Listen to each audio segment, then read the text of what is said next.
Oixe, Raúl, Dime. cando empezache a facer o carbón tú?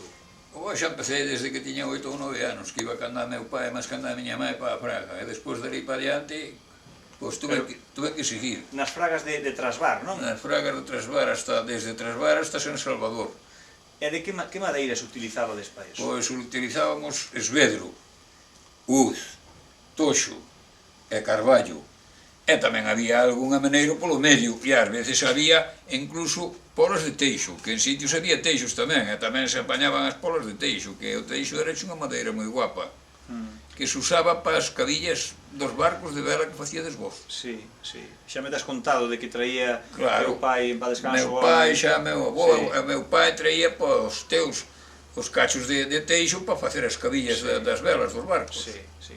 En que tempo, en que época era cando empezabades a cortar a leña para facer a leña folla? xa empezábamos a cortar onde había servicio de xente, por exemplo, desde que pasaba a mitad de outubro ou todo o máis a mitad de noviembre. Empezabas a cortar a leña en diciembre, xaneiro e febreiro. E despois en marzo partíase a leña, partíase, cortábase coa brosa, porque te levabase unhas brosas preparadas e unha ferramenta, unhas podadoiras para podar as ramas moi ben afiladas. E daquela partíase en cachos, en uns cachos de 90 máis ou menos, que se chamaba, a máis gorda, chamábase bordinca. E despois quedaba xa a que era no medio, que se facía tamén en un largo similar, ou a veces de 60, según as curvas que tuvera a peza. E chamábase despois o trancado de mau, que era o mediano. E despois quedaba hacia as ramas, o máis delgado, que había que podalo todo moi ben podadiño. E que ela pois íbase poñendo nuns brazados, así, nuns brazados grandes que non se collían un brazado, pero en xeito de brazado, para despois, cando era para xuntala para o sitio onde se facía a folla, pois collíase daquela, se non levabas nunha vez, levábalo en dúas ou en tres, pero estaba moi ben igualada. E despois había que facer, para facer a folla, había que facer un sitio onde era terreno máis chao do monte, e onde había máis fondo. Facer un cacho, ao millor, dunhas 12 ou 14 metros de radio. Unha circunferencia moi grande ou redonda, e un radio de eso según a folla que ibas facer. Facía máis grande e máis pequena as follas, non? Entón, se o terreno non permitía dar ese espacio, porque había pedras e había montes malos e penedo, pois facíase máis pequeno, e tiñas que facer follas máis pequenas, e sabías cocer unha folla ou dúas, había que cocer dúas ou tres, para aproveitar o cacho. E entonces aquelo despois xuntabas a leña para o rededor, e poñíase moi ben posto ao rededor, e despois facíase, escollías do que eran os paus no máis gordo, pero non o tan gordo de todo, un pouco máis reducido, uns paus dereitos que se poñían no medio do torco, aquel que se chamaba torco, poñíanos como os radios dunha roda, dunha bicicleta. E no medio deixabas un sitio onde se metían uns chantos dereitos e facíanse uns estrobos de verga, amarrados con verga de caxigo, de carballo. E por ali era por onde se lle metía despois o lume á folla. E aquel arrimábase a madeira e quedaba aquel furado, como se fora unha chiminea. Quedaba aquel furado, e despois ibas arrimando primeiro a madeira máis gorda, e despois ibas arrimando a outra que se chamaba o trancado de mau, para ir abrindo a folla desde abaixo para que fixera augas como o tellado dunha casa. E despois, para lastrar todo aquilo, había que coller o que eran, porque había que picarla en cachos así máis ou menos de 40 ou de 50, e collelo así en gabelas e ir poñendo hasta facerles augas á folla. E poderíades explicar que é a folla? A folla. Que é a folla, Raúl? Que é? A folla era onde se arrimaba toda a leña, onde se facía o carbón. E despois, así que estaba iso as augas, había que coller felecho ou felga, como se chamaba aquí, e outros chamañe felecho, e outros chamañe poma. Pero había que coller felga e tapar todo coa felga, e despois coller e cavar terra que non levara pedras, moi ben cavada, que non levaba raíces, e con unhas palas que había feitas de madeira ancha, tapar todo con terra, pero moi ben tapadiño. E despois era cando se lle poñía lume á folla por aquel furado. E embaixo, no fundo, facíanselle, según o diámetro que tuvera, ou 4 furados a un cruz, ou 8. e metíase as brasas por riba, e así que se lle metían as brasas que prendía o fume, con uns paus dereitiños, atacábase todo ese furado. De que eran as brasas? De que as facía? De que madeira?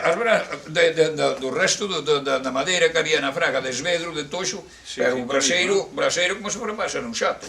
Entonces, así que prendía aquel fuego, tapábase en riba, e por ali facíanselle uns furados con un pau moi aculado, como se fora unha estaca, moi afilado, facíanselle uns furados ao redor, e daqueles furados, cando iba chegando ali, baixábase outra hilada máis abaixo, hasta que a folla empezaba a cocer, que empeza por riba.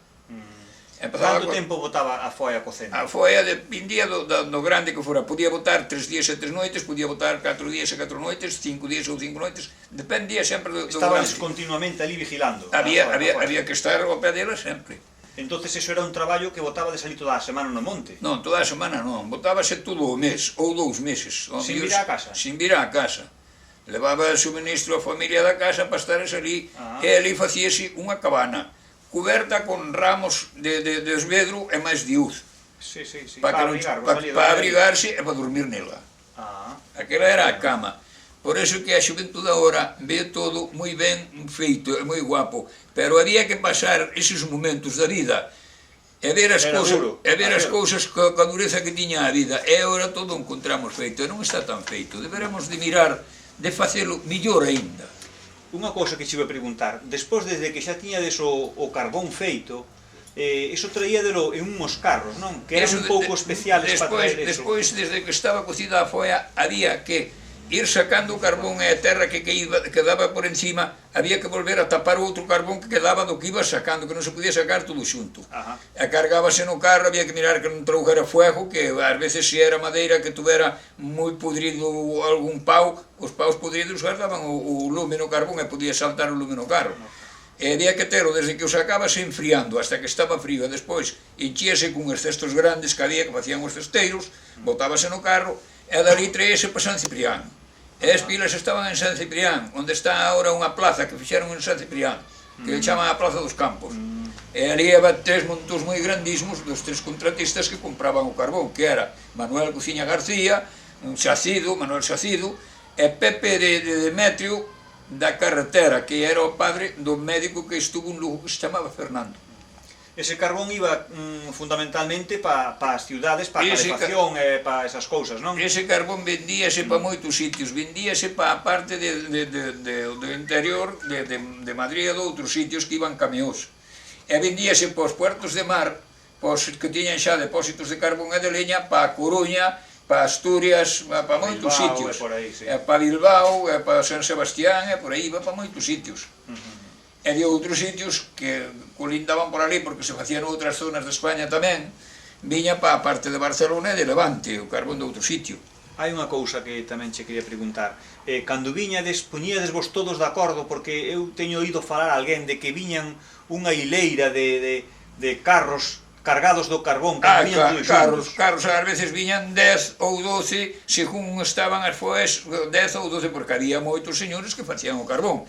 En cada casa, pois, había un par de carros para eso, destinados xa para eso. Que eran con bois. E traíase con bois o que tiña bois, e o que non tiña bois con vacas. E non se traía con cabalos, nin con outra cousa, traíanse con a xugada de bois ou xugada de vacas. E íbase, pero había unha distancia moi grande, porque desde a Fraga había aproximadamente a uns 9 kilómetros, porque había a San Ciprián, desde onde habita o pueblo de Tresbar, había 5 kilómetros 600 metros. E despois a Fraga había sitios que había 3 kilómetros, había 1 kilómetro, e había sitios que había máis, que a San Salvador había outros 5 kilómetros. Entonces había moito que camiñar co carriño e cos bois e con todo, e había que facelo naquele tempo. Entonces agora vese todo de color de rosas, pero as rosas hai veces que tamén se marchitan, cando lles pasa o brao, marchitanse as rosas. Era dura aquela vida, non? A vida era dura, hoxe paxo entón non é tan dura, non deberá ser, ainda deberá ser un pouco máis suave, pero tamén había que respetar un pouco máis os medios que hai na vida.